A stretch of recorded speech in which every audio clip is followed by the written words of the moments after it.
Bismillahirrahmanirrahim. Assalamualaikum warahmatullahi wabarakatuh.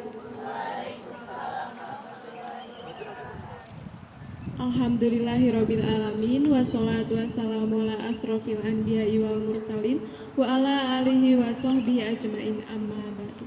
Pertama-tama marilah kita panjatkan puja dan puji syukur kita kepada Allah Subhanahu wa taala karena atas karunia-Nya kita dapat berkumpul di tempat ini dalam keadaan sehat walafiat. Salawat beserta salam semoga tercurah limpahkan kepada junjungan kita yakni Habibana wa Nabiyana Muhammad. Sebelumnya, perkenalkan nama saya Silvi Ajijah dari Prodi PGSD kelas 2A. Nah, di sini saya bersama kalian udah pada tahu belum? Baik, langsung saja kita perkenalan. Oke, izin ya semuanya, teman-teman semuanya di sini. Manggilnya teman-teman aja ya, karena kita masih seumuran. Oke, tadi ditanya perkenalan, nama bilangnya apa? Aku kamu. Itu pakai SD. Perkenalkan nama Akang Iksan Prayoga, Akang alumni 2025 wisuda kemarin, terus alumni KPM juga.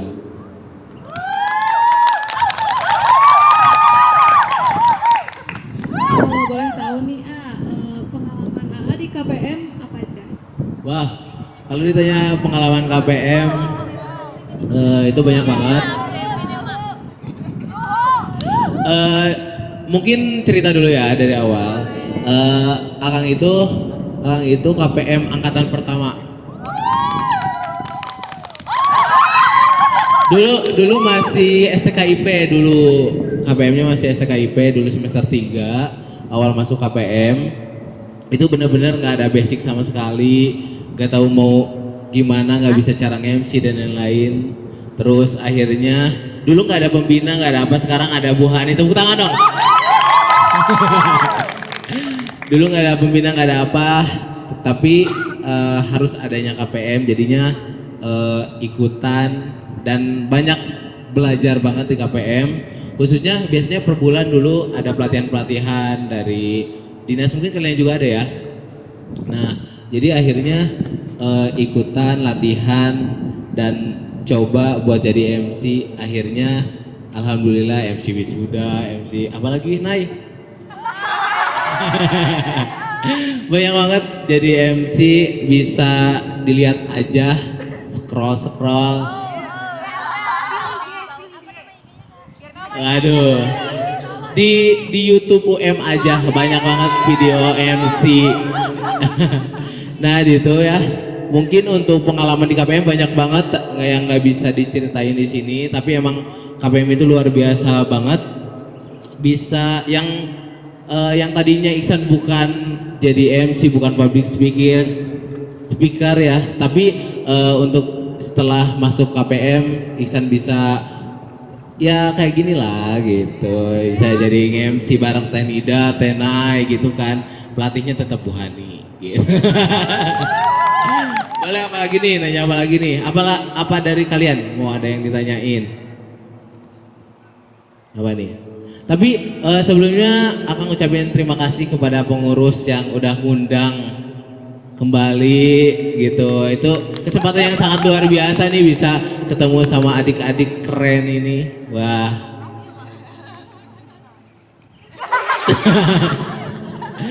Boleh, apalagi dong? Tanya lagi. Kalau kesibukan Aisan saat ini apa aja? Wah, sibuk banget. Kebetulan sekarang kesibukannya sebenarnya sekarang baru pulang dari Bandung kemarin. Sekarang domisilinya di Bandung. Tapi demi kalian gitu, demi KPM loh ini datang ke sini. Di sana di Bandung kerja, selain kerja juga lagi sibuk juga. Sekarang persiapan ada. Adalah gitu. Boleh apa lagi dong? Kita tektokan aja. Asal mana ya? Ada yang tahu nggak? Main ke Dharma. Orang Dharma. Oh iya. Oh, kamu di mana? Di Bakom. Karangsari. Kita dekat tetanggaan. Ternyata. Boleh apa lagi? Ada yang mau nanya lagi gak? Boleh. Nah, itu gitu nanyanya. Itu tadi dulu. Nih, teman-teman, aku tahu mungkin ada yang masuk KPM gara-gara aku mau nyoba nyari pengalaman yang gak punya basic jadi MC, gak punya basic buat ngomong di depan umum. Tipsnya tuh gampang sebenarnya, gimana niat dan sama mental dan juga kaliannya mau. Kalau misalnya kalian disuruh untuk jadi MC, jadi moderator, jadi apa, mau aja dulu. Kalau dari depan itu gimana, nanti ngalirnya aja. Karena ini tuh jadi pengalaman kalian buat kedepannya gitu kan. Kayak misalnya Tete ini tadi nggak mau, tapi kan kalau di depan kan biasa aja kan. Nah ini buat di acara kedepannya juga kamu tuh bakal tahu rasanya jadi moderator tuh kayak gimana gitu. Untuk jadi MC tipsnya tuh kayak kita harus banyak belajar, khususnya untuk banyak belajar, terus banyak, kalau aku tuh cari referensi. Kayak misalnya sekarang tuh media sosial banyak banget kan, seliweran di FYP, di YouTube, di TikTok dan lainnya tuh banyak banget tuh MC, cara-cara nge-MC gitu. Aku tuh selalu cari referensi kira-kira yang cocok untuk di MC formal kayak gimana, MC non formal kayak gimana, MC wedding, MC lamaran dan lain. Mungkin semuanya ada di media sosial kan, banyak banget. Dan itu tuh bisa jadi ladang pahala kalian, ladang uang kalian, terus buat nambah-nambah uang jajan Kang, dan nambah juga pengalaman kalian. Siapa yang gak mau coba, kayak kalian cuma modalin bakat kalian, terus modalin suara kalian, tapi kalian bisa dapat uang dari situ, kan lumayan kan. Tapi di sini kalian di KPM ini jangan dulu mikir jauh ke sana, tapi kalian terus dulu belajar dulu sampai kalian bener-bener emang bisa gitu. Karena dulu Akang juga dulu belajarnya emang hampir lama banget ya sebelum jadi MC, wisuda dan lain-lain. Karena emang basicnya tadinya bukan di MC dan lain-lain, tapi karena mau belajar kita sering cari-cari di internet dan nerapin ke diri sendiri, akhirnya alhamdulillah kan bisa sampai titik ini gitu. Itu sih tipnya, yang penting kitanya mau belajar, niatin dari hatinya. Dan kalau jadi kita harus coba aja dulu, jangan sampai ketika ada tawaran tapi kitanya nggak mau gitu. Gitu sih dari aku. Dan kalau bisa jangan nunggu tawaran tapi kitanya yang menawarkan. Kayak tadi misalnya disuruh jadi moderator, harusnya kalian karena mau coba, mau belajar, kalian ngacung aja dulu. Kan buktinya di depan biasa aja kan kita kayak ngobrol. Karena mungkin teman-teman di sini juga semuanya berproses, mungkin yang pengurusan sekarang juga berproses. Tadinya nggak bisa, Teh Elsa tadinya nggak bisa dirijen, sekarang jadi dirijen handal kan. Jadi dirijen handal di semua acara, Teh Elsa jadi dirijen, kayak keren banget. Tepuk tangan dong buat Teh Elsa. Gitu, semuanya juga berproses. Jadi kalian pokoknya mah akan pesan nikmatin proses kalian selama di KPM. Kalau ada tawaran misalnya nih, ada acara buat besok, list siapa aja yang bisa, misalnya MC 1, terus yang lainnya deh, kalian coba aja dulu. Karena nggak salah kan untuk mencoba gitu. Gitu sih dari Akang. Barangkali ada yang ditanyain lagi seputar protokoleran atau misalnya pengalaman-pengalaman, boleh banget. Kita sharing aja, santai aja, jangan tegang-tegang ya. Boleh.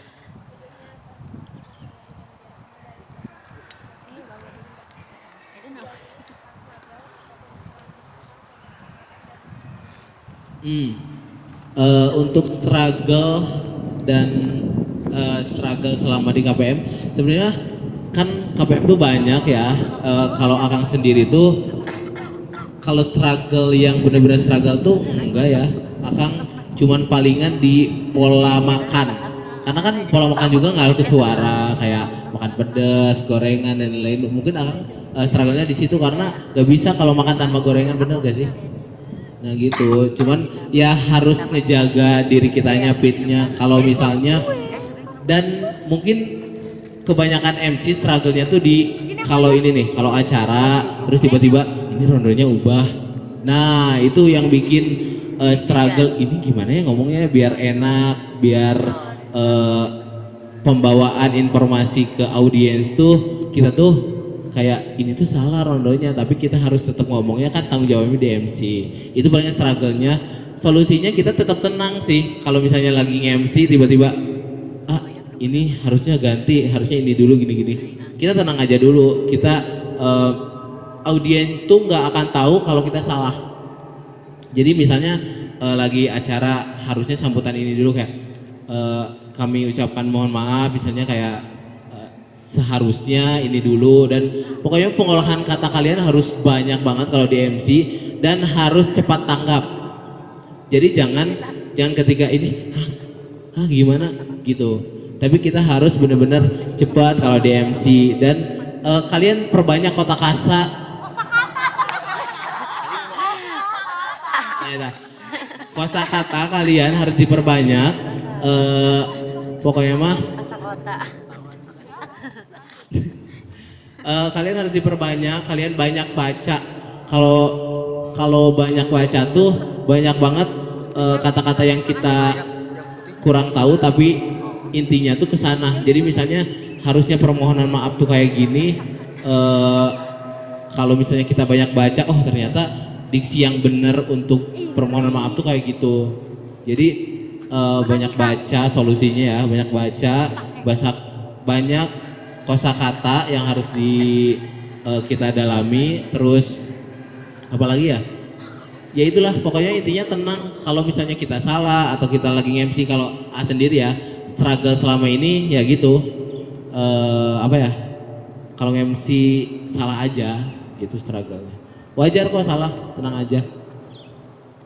Ada lagi barangkali dari yang lainnya? Kita santai aja.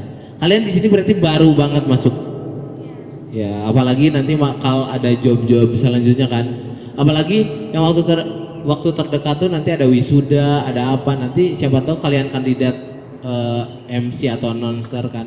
Gak ada yang tahu. Jadi kalian jangan takut untuk kayak misalnya ini ada seleksi MC atau misalnya MC-nya udah ditunjuk atau dan lain-lain. Coba aja dulu meskipun nggak bisa suara MC itu harus bulat, harus ini, tapi coba aja dulu, siapa tahu nanti suaranya cocok dan bisa diolah, ya kenapa tidak gitu. Ada lagi yang mau nanya? Ayo dong.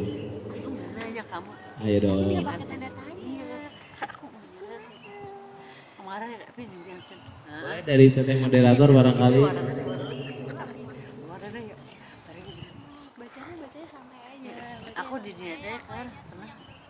Oke, yang belum barangkali ini jadi penilaian loh nanti kalian dulu.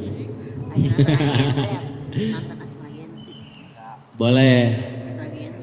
Ini mah udah MC Hanta tuh. Tapi gimana kamu nyanyi?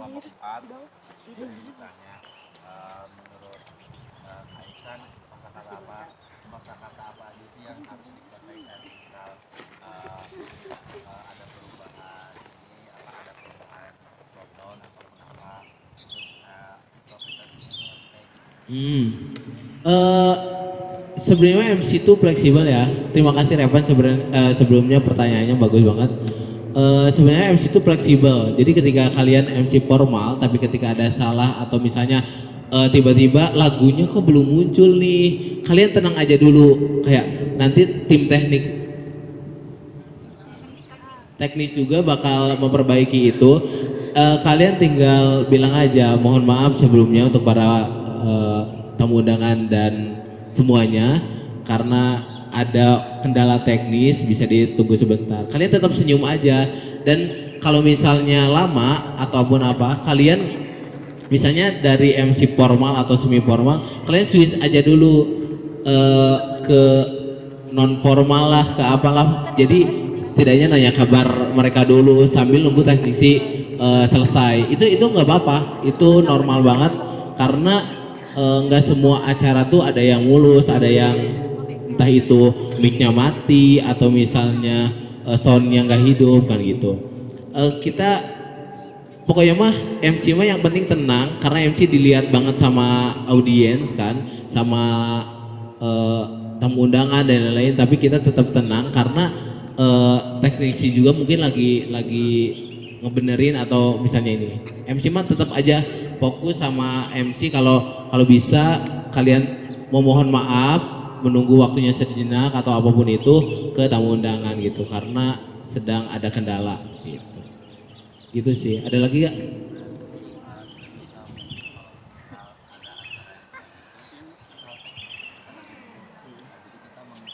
Nah, iya mengisi kekosongan. Betul.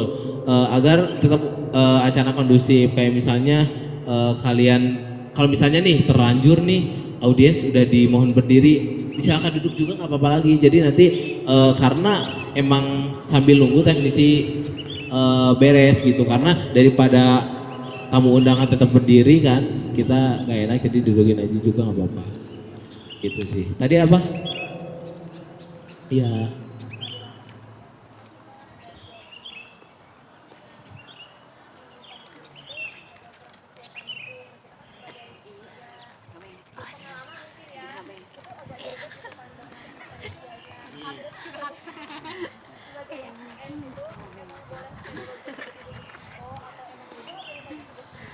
Nah, untuk MC itu sebenarnya MC nih semuanya yang ditugasin jadi MC itu wajib cross check sebelumnya.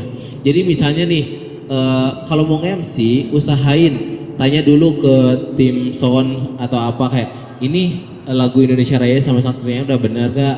Terus misalnya ke tim yang nanti bakal, misalnya kan ada acara-acara yang perlu tanda tangan MOU atau apa-apa. Nah, kita harus siapin nanti yang ngangkat meja siapa, yang nyiapin dokumen siapa. Itu MC harus udah sebelumnya tuh. Kayak jangan terserah itu mah urusan yang lain. Enggak, MC tuh harus ngecek dulu ketika acara mau mulai itu, ini udah siap gak ya? Ini yang dari dirijen siapa ya? Yang ngaji udah siap gak ya? Gitu-gitu. Jadi kalau A sendiri tuh selalu ngecek kalau misalnya yang ngaji duduknya sebelah mana. Kalau misalnya nggak samping kita tuh, ngaji sebelah mana, dirijen dari mana datangnya, terus sebelumnya minta tim sound untuk ini udah ada nggak Indonesia Raya atau apa gitu. Terus kayak mic kira-kira baterai udah aman nggak buat selama MC ke depan gitu. Jadi harus bener-bener kita MC tuh nggak hanya kita depan kita ngomong, tapi kita juga harus tahu persiapan tim lain tuh gimana gitu. Ya mungkin bisa dibilang IO juga bisa. Jadi kayak kita harus nanya dulu kalau emang udah ready baru kita ini. Terus apalagi yang krusial tuh kalau misalnya tamu undangan. Ini tamu undangan udah ada belum? Ini tamu undangan datang nggak? Nah itu kan kita harus sebutin apakah itu disebutin atau enggak gitu. Apalagi fakta di lapangan biasanya gini. Kita udah pembukaan, udah lama pembukaan, tiba-tiba nah gitu contohnya. Nah misalnya tiba-tiba ada musik itu, mohon maaf misalnya maaf terjadi teknisi, kalau misalnya teknisinya terus muterin lagu ini ya mohon maaf bisa nanti gitu, itu contoh. Tapi kalau misalnya langsung dikecilin kan itu salah teknisi bukan salah kita kan. Nah gitu. Jadi apalagi kalau misalnya banyak kasus kayak misalnya kita udah pembukaan, udah misalnya Indonesia Raya Sang Surya lagi sambutan, pimpinan datang, misalnya tiba-tiba ada pimpinan datang lagi. Nah itu tuh sebelum ke acara selanjutnya kita bisa dan kami ucapkan selamat datang kepada Bapak ini. Gak apa-apa nanti selanjutnya sambutan selanjutnya atau acara selanjutnya bisa berjalan lagi gitu. apalagi kalau pimpinan ya, kalau pimpinan. Misalnya tamu undangan yang benar-benar kita tungguin, tapi datangnya telat, itu bisa kita terusin dulu acara, nanti pas pertengahan bisa kita ucapkan selamat datang gitu. Ada lagi?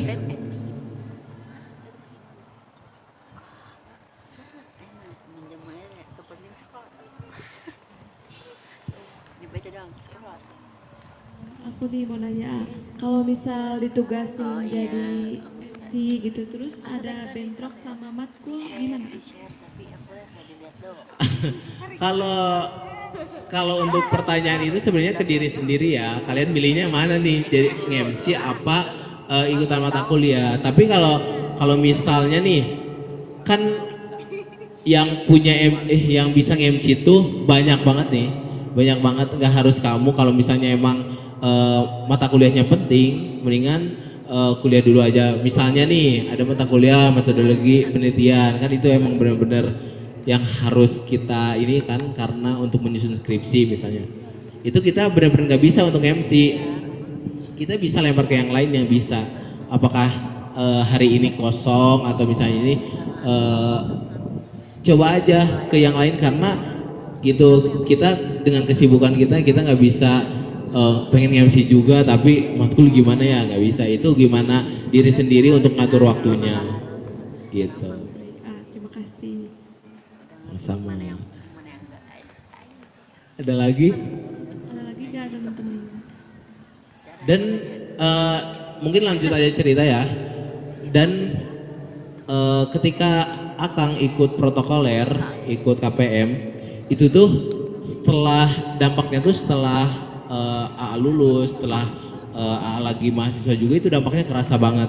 Ketika AA sidang skripsi itu public speakingnya kan dinilai kan, gak mungkin kita lagi presentasi ini gimana ya. Nah dengan AA ikutan KPM protokoler kan banyak banget tuh pelatihan public speaking, cara kita berbicara, cara postur tubuh, dan itu kan kalau di KPM diajarin ya, cara kita ngomong, cara tangan kita, terus tatapan kita ke audiens dan lain-lain itu dinilai kan. Nah ketika skripsi itu kepake banget karena apa ya? Karena ngerasa apa yang kita sampaikan itu nyampe ke dosen penguji kita gitu. Apalagi setelah lulus, setelah wisuda, Akang ngelamar kerja, interview itu juga kepake banget. Biasanya yang public speakingnya bagus tuh HRD itu langsung ngelirik gitu. Jadi kalian ketika masuk KPM tuh gali sebanyak-banyaknya potensi-potensi yang ada dalam diri kalian juga. Jadi kayak misalnya aku kurangnya di public speaking, bagaimana caranya biar public speaking kita bagus, apa yang kita harus lakuin di KPM, kayak misalnya jadi MC lah, coba-coba jadi moderator lah, itu gak ada salahnya, cobain aja dulu ya gitu. Atau misalnya aku tuh gak pedean, kira-kira solusinya apa nih, tanya ke kakak-kakak tingkat kalian, ke pengurus, kira-kira aku tuh nggak pedean, kira-kira biar pedean tuh kayak gimana ya, biar berani itu kayak gimana ya gitu sih. Kepake banget setelah kalian di KPM, setelah kalian selesai di KPM, atau misalnya setelah kalian selesai kuliah juga, itu kepake banget. Karena dulu juga tipe orang yang nggak suka bicara di depan orang gini nih. Tapi semenjak ada KPM, sering jadi MC formal, non formal dicobain semuanya. Basicnya mah di formal, cuman nyobain non formal. Ternyata non formal tuh malah, kalau kalian tadi nyangkut sama pertanyaan Repan, bahwa kalau kalian pengen banyak kosakata, mendingan di non formal. Non formal itu tidak terpaku sama teks, tidak terpaku sama bahasa baku. Tapi kalau kalian di non formal itu yang kalian omongin itu bisa aja masuk gitu. Jadi kalian bisa nambah kosakata. Apalagi kalau MC-nya duet berdua, itu tektokannya enak biasanya. Jadi kayak, oh bener banget nih, kayak gini ya kayak gini, bahwa informasi yang ini tuh gini. Nah itu tuh berguna banget untuk nambah kosakata di non formal. Untuk di formal tuh karena terpaku ke apa ya, ke teks. Jadi kalian ya udah apa yang ada di teks ya yang kalian bacain gitu kan. Gitu sih dari Akang sendiri. Karena mungkin di sini juga banyak teteh-teteh yang udah pengurus, yang udah sidang, Teh Naila, Teh Anissa juga di KPM akhirnya Mojang Jejaka dia keterima gitu kan. Boleh dong tepuk tangan buat Teh Anissa. Gitu. Jadi pokoknya mah potensi kalian, bakat kalian di public speaking, di MC, di apapun itu coba kembangin aja, banyak belajar, nggak ada salahnya untuk belajar. Gitu. Kepake banget pokoknya setelah di KPM pasti kalian ngerasa banget manfaatnya ikut KPM apa gitu. Gitu sih untuk AA sendiri. AA bisa sekarang kerja karena interview, terus kemarin sidang. Ini mungkin FYI, AA sidang terakhir itu cuma 30 menit, yang lain 1 jam setengah, AA 30 menit doang. Ini bukan sombong ya, ini cuman biar kalian termotivasi bahwa emang sepenting itu untuk kalian berbicara di depan penguji, di depan banyak orang gitu loh. Karena yang lain tuh 1 jam setengah tuh ada yang dicecer lah, ada yang ada yang ditanya-tanya banyak, dianya muter-muter jawabannya gitu. Kalian di KPM tadi banyakin kosakata biar kalian ketika menjelaskan itu nggak muter-muter gitu. Ini coba. Gitu. Ada lagi yang mau ditanyain? Di kamu semua kasih ya? Itunya mah videonya mah di aku semua, tapi aku nggak megang ini. Kenapa kayak gitu? Karena aku bukan PDD. Yang pegang ini siapa? Ada ngobrol kedengeran nggak sih? Kedengeran. Kamu ngobrol. Iya. Nggak pegang. Siapa sih yang tag kalau ini? Pak Abdul ini baiknya gimana? Iya. A juga pernah ngerasain itu kok sama Teh Naila. Banyak banget kita ya Teh Nay, kayak merasa bersalah banget di acara ya Teh Nay.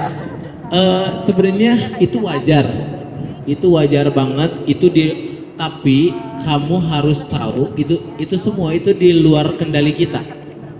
Kita udah ngelakuin yang terbaik nih, tapi tiba-tiba ada teknis lah, ada apalah, tiba-tiba kayak, aduh ini gimana ya acara tadi kok gini yang ngerasa belum puas gitu. Itu nggak apa-apa, itu wajar banget dan orang-orang tuh mungkin ada yang tadi si Etang MC salah gitu-gitu segala macam kan, pasti ada overthinkingnya kan, tapi itu jadiin bahan pembelajaran aja buat kita. Jadi kayak ngerasa gimana ya tadi salah tuh di bagian ini, gimana caranya buat nge-MC ke depan nggak kayak gitu lagi. Terus karena ajaib banget kalau lagi nge-MC, kalau latihan kita udah latihan mateng banget, oh ini bakal lancar, ternyata pas acara tiba-tiba kok gini ya kita ngerasa kok jadi gini ya. Itu wajar banget, itu di luar kendali kita. Ketika kita udah nampilin maksimal mah kenapa tidak, omongan orang lain mah mungkin itu bisa jadi bahan evaluasi aja buat kita. Ada lagi barangkali boleh. Sekarang tuh nanti sekalian ke bawah ditempatin aja, ditentuin. Lebih baiknya gimana? Berarti kalau mau kayak Baunya juga. kumpul lagi deh, pas lagi kayak tadi tuh yang aku kayak di lagi kumpul Datang.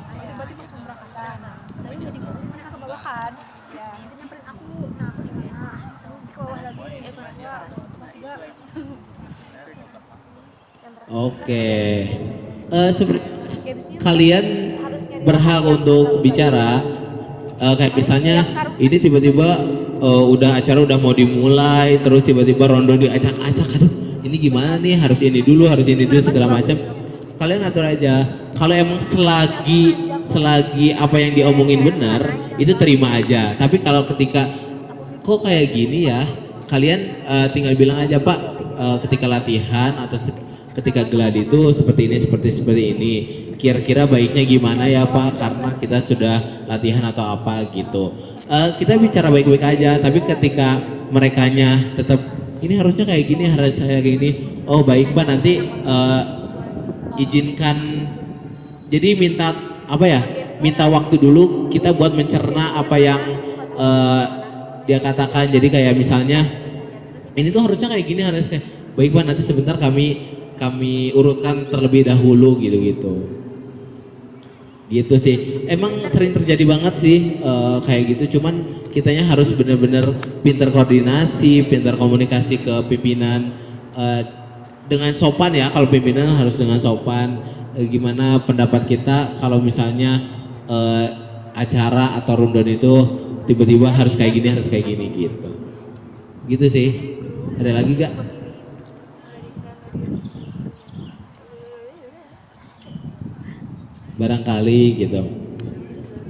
Barangkali ada yang mau ditanyain lagi.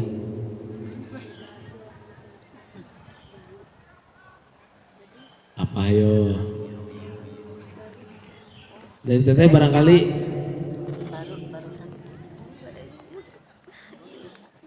Tantangan terbesar Aisan pas jadi anggota KPM apa sih?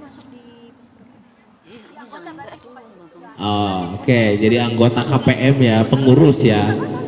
Wah, tantangannya tuh kalau pengurus mungkin dari tahun ke tahun sama aja, tahu gak sih? Tentang keanggotaan, STM kan, terus kayak ya itulah, itu mah kayak lumrah banget di semua organisasi keanggotaan. Ini kok si ini nggak aktif ya, gimana caranya aktif? Terus tiba-tiba ini program kerja kok nggak jalan ya gitu. Ya mungkin untuk tantangan pas di anggota kayak gitu ya. Apalagi dulu merintis itu bener-bener kayak kita blank banget, kita mau digimanain KPM karena bener-bener kita nggak tahu. Ini AA yang AA tahu tuh dulu KPM tuh cuma nge-MC, nggak ada IO, nggak ada apa. Ternyata setelah ikutan KPM di kepengurusan Teknida dan lain-lain, ternyata emang KPM tuh luas banget, ada IO-nya, ada segala macam. Kirain tuh KPM tuh udah ini mah cuma MC doang kok gitu. Ternyata banyak banget. Itu sih. Apalagi. Dan nih, akan titip pesan kalian, jangan hanya kalian misalnya nyobain di KPM, kayak misalnya kalian belajar public speaking di KPM, kalian mentok di KPM, kalian coba aja lagi di mana gitu, tapi tetap jangan ngelupain KPM. Jadi kayak tetap sebagai KPM kamu terus gali dari luar KPM, kayak kalian ikutan apa di tingkat kabupaten atau apa, itu bisa jadiin apa ya, bisa jadi nambah ilmu kalian, nambah belajar kalian untuk terus apa ya, belajar komunikasi yang baik, public speaking yang baik gitu. Jadi jangan stuck, aku udah bisa jadi MC kok di KPM, udah sering MC kok di KPM, aku di KPM aja.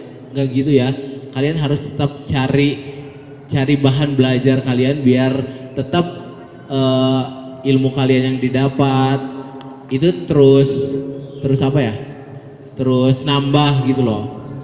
Gitu sih dari A sendiri. Jadi kalian jangan stop di